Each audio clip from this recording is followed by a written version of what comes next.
Hello students, आज हम lesson number evolution का बिल्कुल लास्ट लेक्चर करेंगे, जिसमें हम इवोल्यूशन का थोड़ा सा ब्रीफ अकाउंट पढ़ेंगे और ह्यूमन इवोल्यूशन कैसे हुआ वो पढ़ेंगे। तो लगभग 2000 मिलियन साल पहले जो लाइफ थी वो अर्थ पे अपीयर हुई सेल की फॉर्म में। फिर उसके बाद किस तरीके से मतलब ये नॉन सेल्यूलर चीजों ने सेल्स बनाए वो अभी तक क्लियर नहीं है। ऐसा माना जाता है कि कुछ सेल्स ऐसे थे जिनमें ऑक्सीजन रिलीज करने की कैपेसिटी भी थी, और ये रिएक्शन बिल्कुल वैसे ही होता है जिस तरीके से फोटोसिंथेसिस में लाइट रिएक्शन होता है। वाटर जो था उसे सोलर एनर्जी ने ब्रेक डाउन कर दिया, और फिर उसके बाद पिगमेंट्स बने क्लोरोफिल जैसे। फिर उसके बाद धीरे धीरे सिंगल सेल ऑर्गेनिज्म बने, फिर मल्टी सेल्यूलर ऑर्गेनिज्म बने। फिर 500 मिलियन ईयर साल के बाद इनवर्टिब्रेट्स बने। फिर जोलेस फिश बनी लगभग 350 साल पहले। फिर सीवीड्स और कुछ प्लांट्स बने 320 मिलियन साल पहले। और हम ऐसा मान सकते हैं कि सबसे पहले ऑर्गेनिजम्स जो लैंड पे बने थे वो प्लांट्स ही थे। फिर धीरे धीरे वो प्लांट्स धीरे धीरे लैंड पे फैलते गए। फिर जब प्लांट्स आ गए तो प्लांट्स को खाने वाले एनिमल्स भी पैदा हो गए। फिर फिश आई जिसका स्टाउट मतलब आगे की जो, जैसे अगर सपोज ये फिश है तो उसकी आगे की जो नोज है वो काफी लंबी थी और स्ट्रॉन्ग फिन्स थे। फिर वो धीरे धीरे लैंड पे भी मूव करने लग गई। फिर धीरे धीरे फिशेज जो थी लैंड से वाटर में आ गई, और 350 मिलियन ईयर साल पहले की ये बात है। फिर 1938 में साउथ अफ्रीका में एक फिश मिली थी जिसको सिलोसेंथ बोलते थे, जो ऐसा माना जाता है कि एक्सटिंक्ट हो चुकी है। तो इससे हम आइडिया लगा सकते हैं कि जो फिशेज हैं वो लगभग कितने साल पुरानी मतलब रही होंगी। और ये जो एनिमल्स हैं जिनको हम लॉफिन्स भी बोलते हैं, ये आगे जाकर फर्स्ट एम्फीबियंस बने थे जो लैंड और वाटर दोनों पे रह सकते थे। इनके हमारे पास कोई अवशेष नहीं रह गए हैं।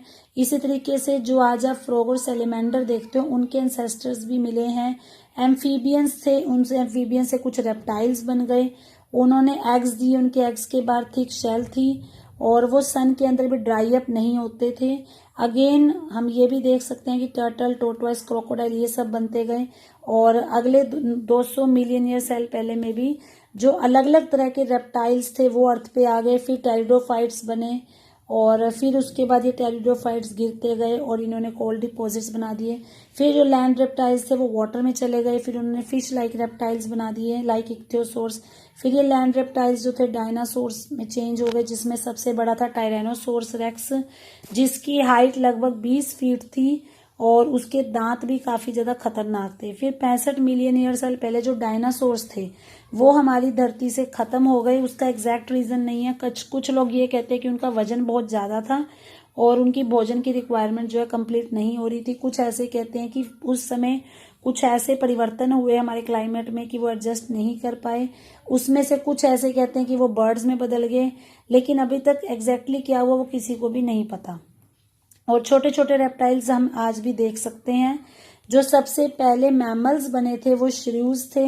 उनके फॉसिल्स बहुत ही छोटे साइज के हैं। मैमल्स विविपेरस थे, मतलब बच्चों को जन्म देते थे, और जो बच्चा है वो अपनी मदर की बॉडी के अंदर ही रहता था। मैमल्स जो थे वो बाकी एनिमल्स के कंपैरेटिवली ज्यादा इंटेलिजेंट थे। उनकी सेंस ऑर्गन्स भी ज्यादा स्ट्रॉन्ग थे, और साथ ही साथ वो खतरे को भी पहचान के उससे अवॉइड कर सकते थे। फिर उसके बाद जब रेप्टाइल्स आए, रेप्टाइल्स कम होते गए, फिर मैमल्स जो थे उन्होंने इस धरती को पूरा कर लिया। मतलब आप ये कह सकते हो कि 300-400 मिलियन ईयर साल पहले हमारी धरती पर रेप्टाइल्स ज्यादा थे, लेकिन फिर धीरे धीरे मैमल्स आ गए।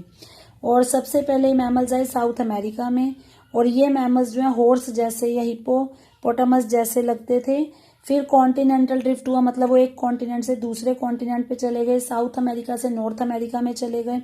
फिर जब ये नॉर्थ अमेरिका में आए तो उन्होंने नॉर्थ अमेरिका को पूरा एक्वायर कर लिया। फिर उसके बाद सेम कॉन्टिनेंटल ड्रिफ्ट हुई, तो फिर उसके बाद जो पाउच्ड एनिमल्स थे, मतलब जिन मैमल्स के आगे थैली सी थी, वो मैमल्स ऑस्ट्रेलिया में चले गए। उनको किसी और मैमल से कंपटीशन नहीं मिला, इसलिए वो बच गए और वो ऑस्ट्रेलिया में ही रह गए। और फिर उसके बाद बहुत सारे मैमल्स ऐसे थे जो पानी में ही रह गए, जैसे वेल, डॉल्फिन, सील, सी काऊ। फिर उसके बाद हॉर्स, एलिफेंट, डॉग, इन सब के इवोल्यूशन हुआ। और फिर उसके बाद जो है मैन का इवोल्यूशन हुआ। और मैन जो है एक ऐसा एनिमल है जिसके लैंग्वेज स्किल कॉन्शियसनेस सबसे ज्यादा है।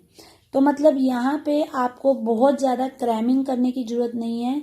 मेन चीज जो हमने रीड आउट की है, आप इनमें से जिन जिन चीजों को थोड़ा सा ज्यादा स्ट्रेस देके याद कर सकते हो, वो एक तो ये है कि 350 मिलियन ईयर साल पहले जो है ये फिश बनी थी जिनमें स्टाउट थे।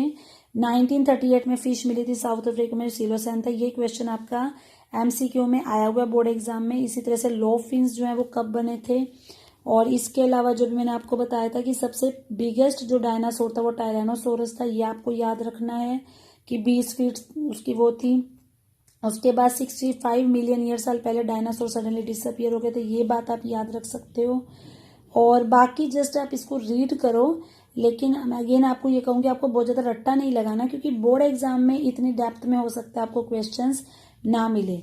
बोर्ड एग्जाम में ज़्यादा से ज़्यादा अगर क्वेश्चन आएगा तो एमसीक्यू की फॉर्म में आएगा। और ये जो पर्टिकुलरली आपको ईयर्स मेंशन किए हैं, इन ईयर से रिलेटेड आ सकता है, ये जैसे कुछ कुछ नाम है उन नामों से रिलेटेड आ सकता है। बट जब आप नीट का एग्जाम दोगे तो उसमें आपको इस वाले पार्ट में से डेफिनेटली क्वेश्चंस मिल सकते हैं। तो उसके लिए आपको जाओ, ये चार्ट्स दे रखे हैं, आपको इनको अच्छे से करना पड़ेगा। इसमें आपको ये ध्यान रखना है कि कौन से एरा में कौन से एनिमल्स बने थे। जैसे इसमें बता रखा था कार्बोनीफेरस ईरा जो था उसमें साइनैप्सिड्स थे, फिर उसके बाद जब पर्मियन ईरा आया तो थिकोडोंट्स बने, फिर जुरासिक ईरा आया फिर थैलेप्सिड्स बने, फिर टर्शियरी ईरा आया तो डायनासोर्स बने, और अब जो ईरा चल रहा है उसमें ये सारे मैमल्स थे या रेप्टाइल्स थे और ये आज भी मौजूद है। इसी तरीके से जो भी आपकी एनसीईआरटी की बुक में डायग्राम्स दिए हुए हैं, ये जैसे प्लांट्स के डायग्राम दिए हुए हैं, आपको ये डायग्राम्स नीट एग्जाम के हिसाब से करने हैं। लेकिन बोर्ड एग्जाम में आप इनको जस्ट रीड कर लो, आपको बहुत ज़्यादा रट्टा नहीं लगाना है।